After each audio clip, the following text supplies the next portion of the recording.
Before the United States became one of the most powerful nations in the world, it was simply a collection of colonies ruled by a distant empire. The people who lived there were British subjects, loyal to the Crown of Great Britain. But in the late 1700s, something changed. A dispute over taxes, political power, and representation soon grew into a revolution that would reshape world history. Farmers became soldiers, merchants became patriots, and ordinary citizens found themselves standing against one of the most powerful empires on earth. This is the story of America's first war, the American Revolutionary War. By the mid-1700s, Britain controlled 13 colonies along the eastern coast of North America.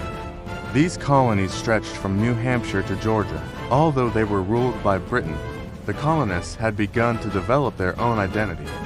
They built towns, farms, trading ports, and local governments. But everything changed after a costly conflict known as the French and Indian War. Britain had won the war, but the victory left the empire buried in debt. To recover financially, Britain decided the colonies should help pay for the war. That decision would ignite a rebellion. The British government began imposing new taxes on the colonies.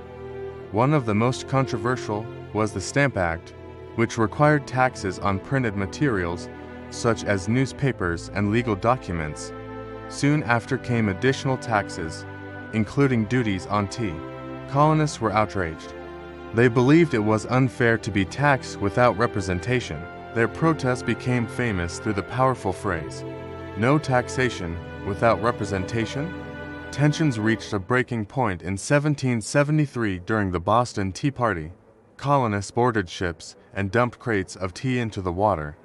The conflict was escalating rapidly. War was approaching. In April 1775, the first shots were fired in Lexington and Concord. Colonial militias clashed with British troops. The revolution had begun. Soon, colonial leaders created the Continental Army and appointed George Washington as its commander. Washington faced enormous challenges. His army lacked weapons, training, supplies, and even proper clothing. But they had something stronger than resources. They were fighting for their freedom. As the war continued, colonial leaders realized they were no longer just protesting British policies. They were fighting for independence. On July 4, 1776, representatives approved the Declaration of Independence, written primarily by Thomas Jefferson. The document declared that all people are born with certain rights, life, liberty, and the pursuit of happiness. With these words, the colonies officially broke away from Britain. At first, victory seemed impossible against such a powerful empire. But the Americans gained a critical ally: France. French support provided soldiers, weapons, money, and naval power. In 1781, American and French forces surrounded British troops during the siege of Yorktown. The British surrender there effectively ended the war. 2 years later, the Treaty of Paris officially recognized the United States as an independent nation. The war was more than a military struggle.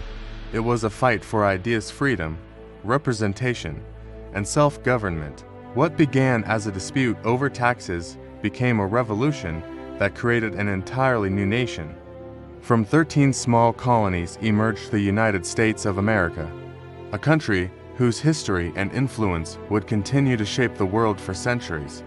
And that's the story of America's first war for independence.